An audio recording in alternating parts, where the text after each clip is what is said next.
आज जो हमारे गेस्ट हैं अभी यहाँ पर पीछे बैक स्टेज पर, उन्होंने बहुत ही यंग एज में यानी कि 16 साल की एज में अपना बिजनेस शुरू किया था। Let's give an energetic and warm welcome to Arjun Deshpande. How are you doing? All good? Please have a seat.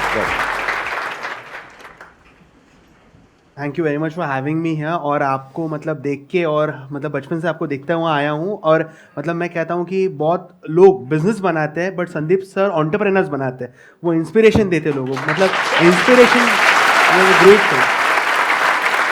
बचपन से मतलब किस एज से, कब से देखते आए हो आप? मैं अराउंड मेरे एज ऑफ 14-13 से मैं दिखता हुआ आया हूँ। अच्छा, और 16 में आपने अपना बिजनेस शुरू किया? हाँ, बिजनेस शुरू किया था। एक प्रॉब्लम देखने के बाद में, मतलब बिजनेस करने के लिए मैंने जेनरिक आधार की शुरुआत कभी नहीं की। एक बड़ा प्रॉब्लम सॉल्व करने के लिए, मतलब 130 करोड़ लोगों को आज की तारीख में जो प्रॉब्लम आ रहा है कि मेडिसिन से अफोर्डेबल होने चाहिए, तो वो जब मैंने देखा कि एक बुजुर्ग से अंकल थे 70 ईयर्स के, वो मेडिकल स्टोर ओनर को क्रेडिट के लिए रिक्वेस्ट कर रहे थे और वो मेडिकल स्टोर वाला कह रहा था कि मैं आपको क्रेडिट नहीं दे पाऊंगा, तो वो बहुत एक शॉकिंग चीज़ थी मेरे लिए। और उनके वाइफ को हुआ था कैंसर, तो मैंने उनको कहा कि आपके पास में पैसे नहीं है तो आप क्या करेंगे अभी? तो उन्होंने कहा तो मुझे ये मंथ का स्किप करना पड़ेगा, तो इवेंचुअली उनके वाइफ के हेल्थ के ऊपर असर होगा। तो एज ए यंग किड मैंने जाके जो नेट के ऊपर सर्च किया, जो 15,000 का मेडिसिन जो था MRP, वो जो मैन्युफैक्चरिंग प्राइस था वो केवल 3,000 रुपये थे। So there was a huge difference between the manufacturing price and the marketing price. तो मेडिसिन हमारे लिए वो लग्जरियस प्रोडक्ट तो है नहीं, वो आपके लिए और मेरे लिए एक बेसिक ज़रूरत है, हम सभी के लिए। तो और वो हर एक इंडियन को मिलने चाहिए। तो वहाँ से एक सिर्फ दिमाग में सोच आई, और अगर हम लोग को एक बार विचार आता है, एक सोच आती है, तो वो एज एन एंटरप्रेन्योर हमको वो एग्जीक्यूट करना है। आइडिया तो हम सभी के पास में, but execution one of the important pillar हो गई है। ऑल ओवर इंडिया में कितने स्टोर्स खुल चुके हैं आपके? अभी 2000 प्लस फ्रेंचाइजीज हमारे पूरी इंडिया में स्टोर्स है एक्टिव। और हम लोग मतलब 150 प्लस सिटीज में, मतलब ना कि सर अर्बन एरियाज में बट छोटे छोटे गाँव में हम लोग आज प्रेजेंस बना रहे हैं। जेनरिक मेडिसिन क्या होती है और ब्रांडेड मेडिसिन क्या होती है, उसमें डिफरेंस पता है आप लोगों को? कितनों को पता है, एक बार हाथ ऊपर करो। 90% ऑफ द मेडिसिन हमारे देश में जेनरिक ही है, बट हमारे इंडिया में MNC कंपनी जो है वो आके उसको ब्रांड कर देते हैं। मतलब 10 रुपीज़ का प्रोडक्ट आज मैं भी वही मैन्युफैक्चर से खरीदता हूँ, बट वो लोग भी 10 रुपीज़ में खरीदते हैं, वो 1000 में बेचता है, मैं वही चीज़ 50 रुपये में बेचता हूँ। So this is the huge difference coming into the market today. And इसके वजह से सीनियर सिटीजन, मतलब मैं आज जहाँ जहाँ पर जाता हूँ तो सीनियर सिटीजन जब सर के ऊपर हाथ रख के कहते हैं कि बेटा आपके वजह से हमारा 10,000 का बिल 2,000 का आया, तो एक 20 साल की उम्र में मुझे लगता है that is one of the important pillar what we all youngsters should work on. Excellent point, बहुत बढ़िया। तो जब 16 साल की एज में आपने अपने घर पे बात करी कि मैं ऐसा कुछ करने के बारे में सोच रहा हूं, तो आपका क्या बिजनेस बैकग्राउंड है, जॉब बैकग्राउंड है? नहीं, मेरे मतलब मम्मी जॉब बैकग्राउंड से आते हैं और पापा भी, मतलब उनका टूर्स एंड ट्रैवल्स का बिजनेस था। तो मैंने मतलब जब मैंने वेंचर की शुरुआत मैंने सोचा था कि ये चीज़ मुझे करनी है, तो अक्सर सी बात है कि हम लोग ने मतलब ऐसे यंग एज में ऐसा कुछ किया नहीं होता है कि वो लोग हमारे ऊपर इतना इसीलिए ट्रस्ट करें। तो एक विचार अच्छा था कि मैं ग्राउंड लेवल पर रिसर्च कर रहा था कि अभी तो मैंने प्रॉब्लम देखा कि 130 करोड़ लोगों को मेडिसिन जो है वो अफोर्डेबल रेट्स में चाहिए, बट मैं पहुंचाऊंगा कैसे, कहाँ तक कैसे पहुंचाऊंगी? 130 करोड़ लोगों तक पहुंचना है तो करोड़ों की फंडिंग लगेगी, और मेरे पास में तो पैसे ही नहीं थे, क्योंकि एक अकेला सिर्फ एक विचार था मेरे पास में। तब मैंने क्या किया, मैं छोटे छोटे जो मेडिकल स्टोर थे हमारे आसपास के एरिया में, मैं उनके साथ में जाके कनेक्ट करने लगा।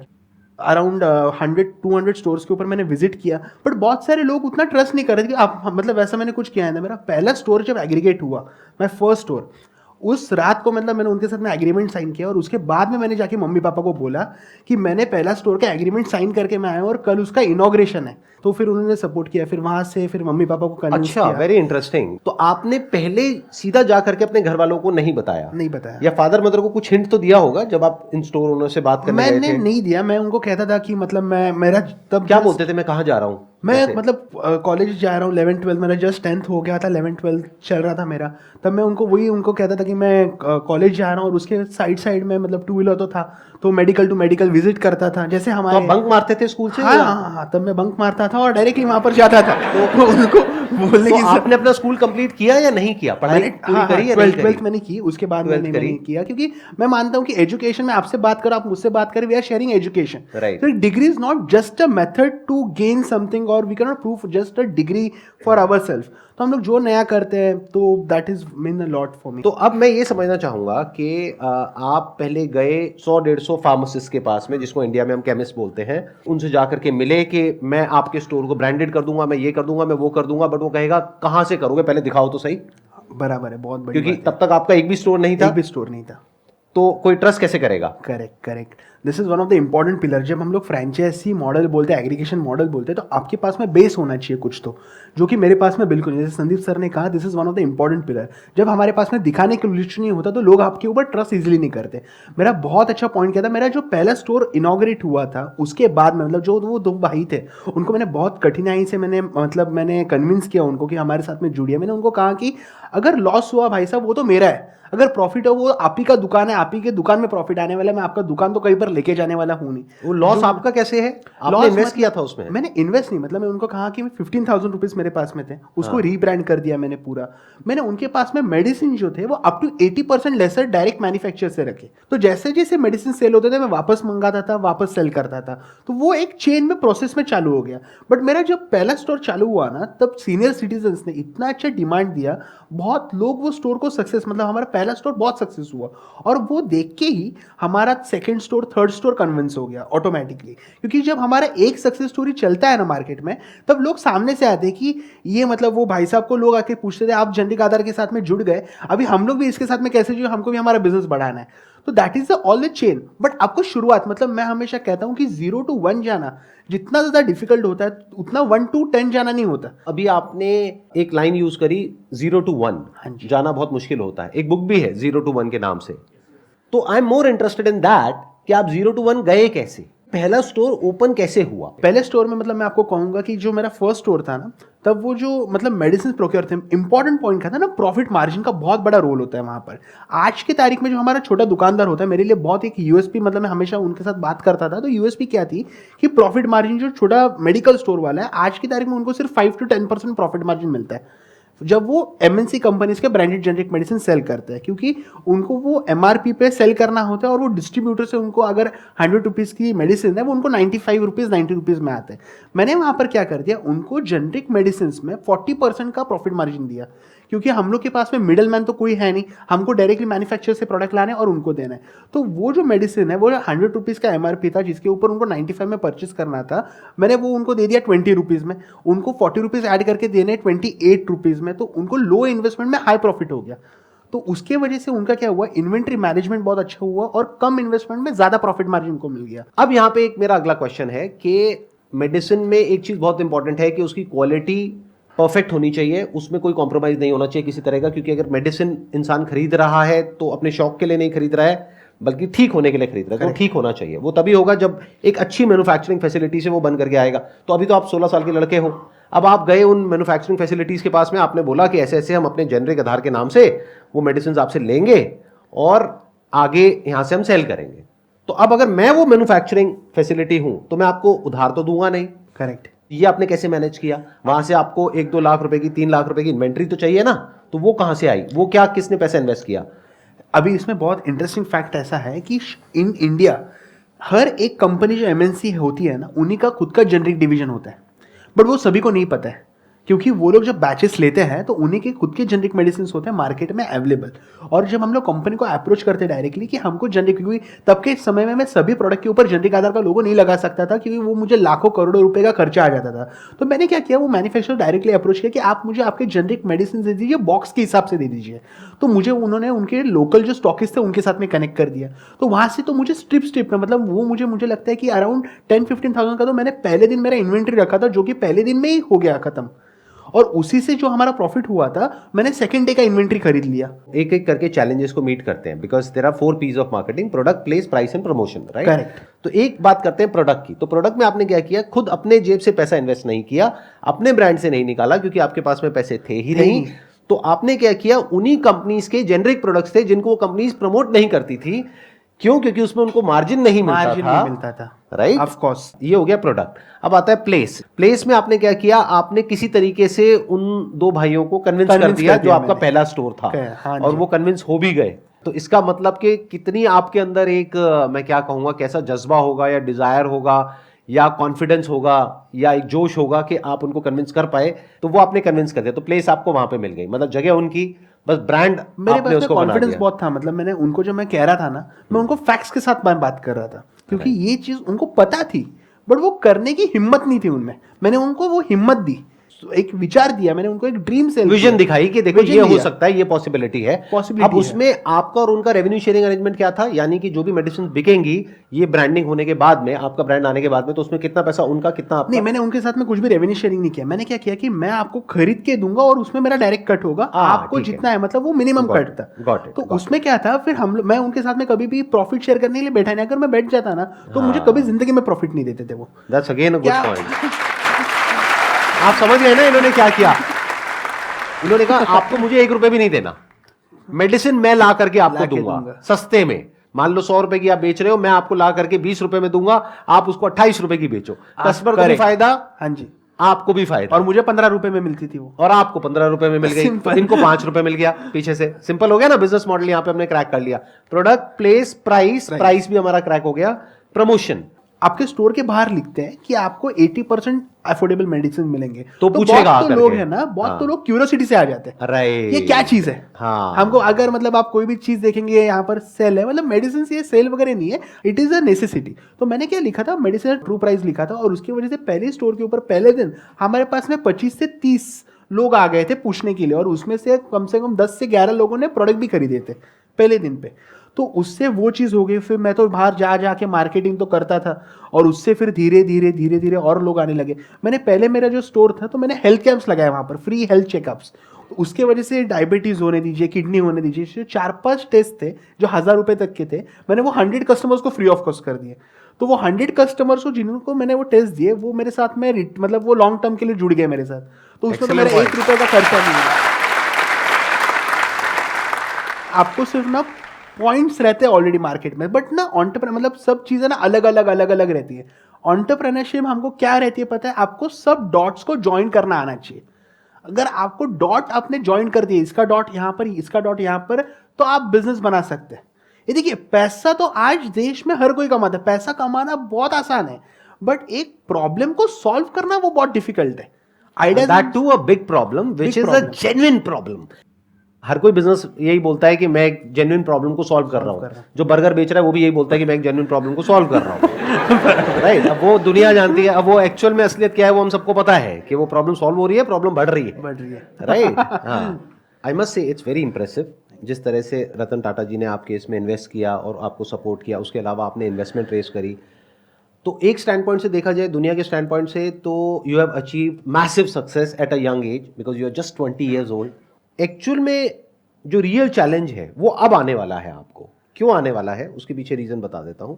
अब आप अपने ब्रांड के नाम से मेडिसिन दे रहे हैं, यानी कि जेनरिक आधार के नाम से वो मेडिसिन दे रहे हैं, जो आप पीछे उन्हीं कंपनी से बनवा रहे हैं, उन्हीं मैन्युफैक्चरिंग फैसिलिटीज से बनवा रहे हैं जहां से बड़ी बड़ी कंपनीज बनवाती है। Correct। तो उसी क्वालिटी स्टैंडर्ड्स के अकॉर्डिंग, राइट। यस।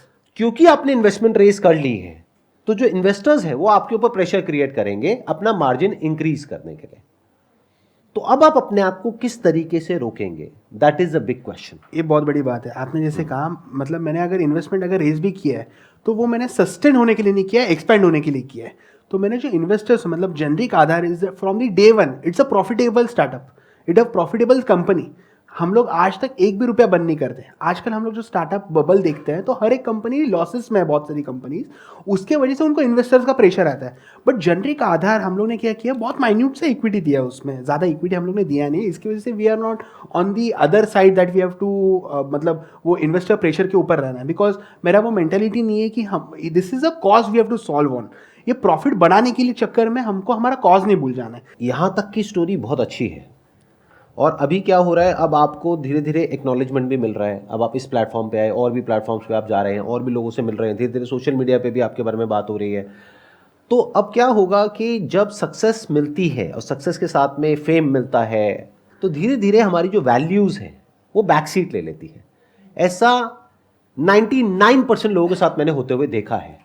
तो मेरे स्टैंड पॉइंट से अगर देखा जाए तो आपका सबसे बड़ा दुश्मन कोई और नहीं होगा, आप खुद होगे, क्योंकि आपका जो माइंड है उसके अंदर desires, greed, envy, jealousy, anger, frustration सबके अंदर होता है। मेरे अंदर भी, आपके अंदर भी, हम सबके अंदर है। तो जब वो हावी होता है तो इंसान का दिमाग पलटने में 1 सेकंड लगता है। बराबर है। तो वो आज नहीं तो कल पलटेगा। तो आप कैसे रुक पाओगे अपनी वैल्यूज पे, क्योंकि अगर आप अपने ब्रांड से बेच रहे हो तो किसी को नहीं पता कि आपका मार्जिन क्या है। और अपने मार्जिन को बढ़ाना आपके लिए बाएं हाथ का खेल है। तो अब क्या होगा कि फ्यूचर में आप खुद धीरे धीरे आप देखोगे कि आप खुद एक फार्मा कंपनी बनते चले जाओगे। एक थॉट से, एक आइडिया से एक शुरुआत हुई थी। तो इसको प्रोटेक्ट करने के लिए what we need is we need a very strong commitment from your side. If you're not ready to give that kind of a commitment, that's absolutely fine, that's your call, but I'm putting you in a hard spot कि अगर इस platform पर आप एक commitment दे सको तो ये problem हमेशा के लिए सॉल्व हो जाएगी और लोगों की। यानी कि एक मेडिसिन का प्राइस होता है एक्स, जितने में वो मार्केट में बिक रही है, उसको हम बोल सकते हैं एवरेज प्राइस। क्या ये आप कमिटमेंट दे सकते हो पब्लिक प्लेटफॉर्म पर लोगों को कि हम ये जो average price of branded medicine है उससे इतना परसेंट तो ऑफ होगा ही होगा? कमिटमेंट अभी भी मैं देता हूं और ऑलरेडी मैंने दे चुकी है 50% टू 50% के नीचे, 49% भी नहीं, 50% के नीचे ही हम लोग डिस्काउंट तो फिक्स देने ही वाले हैं, 50 टू 80। और मैं आपको कहता हूँ 70% मेडिसिन ऐसे जिसमें हम लोग 80% डिस्काउंट देते ही देते हैं। तो आपने जैसे कहा कमिटमेंट, तो वो तो डेफिनेटली 50% तो हम लोग देंगे ही देंगे। मतलब 100 रुपये का चीज़ है मार्केट में, वो हम लोग 50 रुपये में देंगे, मतलब देंगे। और वो अगर हम लोग है तो 20 रुपये तक देंगे हम लोग। So that is 100% for sure from my side. Excellent point ji. You need guts to say that. और मैंने ये क्यों किया मैं आपको बता देता हूं, क्योंकि जो आप काम कर रहे हो ना, that's like a dual edged sword. क्योंकि आप एक बहुत बड़ी प्रॉब्लम को सॉल्व कर रहे हो इस वक्त। मतलब आप खुद क्या कर रहे हो वो अभी आप खुद भी नहीं जानते हो कि ये कितने बड़े लेवल पे कितने लोगों का भला हो सकता है इसकी वजह से।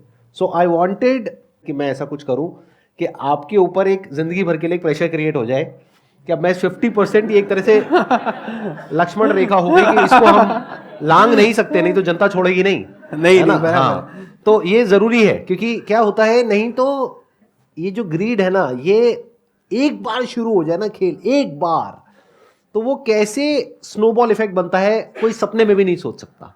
आप लोग अगर अपने माइंड में कभी झांक करके देखेंगे ना, आई एम नॉट श्योर आप में से कितने रेगुलरली मेडिटेशन करते हैं या नहीं करते हैं, बट अगर कभी आप झांक करके देखेंगे अपने माइंड में, ऐसी ऐसी चीजें आपको दिख जाएंगी, ऐसा ऐसा कुछ दिख जाएगा कि ये कह लो जो पूरी जो ह्यूमैनिटी है उसका जो माइंड का स्ट्रक्चर है, माइंड की जो प्रॉब्लम्स है वो आपको सब यहां पे नजर आ जाएगी। Greed, envy, jealousy, anger, frustration, depression, anxiety, सब कुछ नजर आएगा। तो है सबके अंदर, लेकिन क्या रोकता है हमको वो गलत काम करने से? वो है जब हम पब्लिक में आकर के कुछ बोल देते हैं, वो हमको रोक सकता है। कुछ ऐसा बोल देना होगा, कुछ ऐसा कर देना होगा कि आप उससे पीछे ना हट सको। वही आज यहां पर हुआ है, जो इन्होंने बोल दिया है कि 50% टू 80% तो रहेगा ही। मतलब मिनिमम एक बेंचमार्क आ गया, 50% तो रहेगा ही। क्योंकि जिस दिन जेनरिक आधार के मान लो 10,000, 20,000, 50,000 स्टोर्स खुल गए पूरे इंडिया में, गली गली में दिख रहा है, और प्लस इनको खुद का एक इतना बड़ा ब्रांड बन गया, तो ये खुद एक फार्मा कंपनी से कम नहीं है as far as turnover is concern. इनकी टर्नओवर भी 10,000 करोड़, 20,000 करोड़ पहुंचने में टाइम थोड़ी ना लगेगा। तब ये अपने आप में एक बहुत बड़ी एक monopoly kind of a situation create कर देंगे, जहां पर के लोग ट्रस्ट करेंगे जेनरिक आधार के ऊपर। अब अगर उस वक्त इन्होंने अपने मार्जिन बढ़ाने शुरू कर दिए, ये पॉडकास्ट देखूंगा वापस, तो ये पॉडकास्ट आपको काम आएगा। तो पॉडकास्ट और एक चीज, मतलब मैं फैक्ट ये आपको 5 साल बाद रोकेगा, 10 साल बाद, 20 साल बाद रोकेगा। और मतलब ये चीज आपसे बहुत सीखने जैसे, मैं मतलब संदीप सर के, मैं सभी को पता है, मतलब वो YouTube इतना अच्छा बड़ा चैनल तो भी मॉनिटर कुछ नहीं करते वो चीज़ को। मतलब सब है उनके पास में आज की तारीख में, बट वो चीज़ को उन्होंने, मतलब ये हमको उनसे सीखना चाहिए। मतलब हमारे पास में जब सब होता है, फेम होता है, सब कुछ होता है, बट वो हम लोग अगर वो चीज़ बिजनेस नहीं कर रहे हैं, उसका मतलब उससे ज़्यादा बड़ी चीज़ कुछ नहीं हो सकती इनके जैसे। तो hats off to you for that. मतलब आप अगर ये चीज़ अगर मुझे कहेंगे ना, तो डेफिनेटली मन से मुझे आनंद हुआ ये चीज़ का, क्योंकि वो आपने चीज़ करके हो चुकी है आपकी, आपने वो सब आप में, मतलब वो सब कुछ नहीं है चीज़ें आप में। तो अगर आप वो मुझसे एक्सपेक्ट करेंगे तो डेफिनेटली मैं हाँ ही बोलूंगा वो चीज़ के लिए। मुझे यही देख करके खुशी हो रही है, क्योंकि जब आप यहाँ पर आए थे, आपने बताया कि आपने 14 साल की एज से मेरी वीडियोस देखी करी, तो आई एम श्योर आपने ये सब देख रखा होगा, आपको मेरे बारे में सब कुछ पता होगा। तो आई वांटेड कि जब आप इतने मैसिव लेवल पे कुछ करने वाले हो, that too in the social entrepreneurship category. एक होता है नॉर्मल एंटरप्रेन्योरशिप, एक होती है सोशल एंटरप्रेन्योरशिप। सोशल एंटरप्रेन्योरशिप का मतलब ये नहीं होता चैरिटी, मतलब होता है कि ये अपना पैसा भी कमाएंगे, लेकिन उस ग्रीड को अपने ऊपर हावी नहीं होने देंगे। वो जो कॉज है, यानी जो सोसाइटी का भला है, वो हमेशा फ्रंट में रहेगा, और जो प्रॉफिट है वो सेकेंडरी रहेगा। That is the idea. क्योंकि प्रॉफिट नहीं होगा तो ऑपरेट कैसे करेंगे, सस्टेन कैसे करेंगे? जैसे मैं ये जो काम कर रहा हूं, मैंने अपने लिए बड़े अच्छे से प्लान करके, जिसको फाइनेंशियल प्लानिंग बोलते हैं, एक स्ट्रक्चर बनाया हुआ है कि मुझे किसी तरह की कोई प्रॉब्लम नहीं है और होपफुली अगले 50 साल तक भी नहीं आने वाली है। मैंने इस तरीके से प्लानिंग कर रखी है, तो मुझे किसी के आगे हाथ नहीं फैलाना पड़ेगा कभी भी। करेक्ट। इस काम के लिए the problem with this work that I am doing is कि the moment I ask someone, चाहे वो ऑडियंस हो, चाहे वो कोई इंसान हो या कोई ऑर्गेनाइजेशन हो, उससे मैं बोलता हूं कि भाई मुझे पैसा दे दो ये काम करने के लिए, बराबर, तो उनकी शर्तें आ जाएंगी। शर्तें आ जाएंगी। वो कहेंगे कि ठीक है हम देते हैं आपको 10 करोड़ रुपए, 20 करोड़ रुपए, बट अब आपको ये करना पड़ेगा, अब ये इलायची बेचनी पड़ेगी। तो इलायची मैं खाता ही नहीं, मैं इलायची क्यों बेचूं? आई डोंट लाइक इलायची। Thank you so much for coming, it was pleasure meeting you, pleasure talking to you, wish you all the best. आप बहुत अच्छा काम कर रहे हो, I must say that, and keep doing it. Big round of applause for him.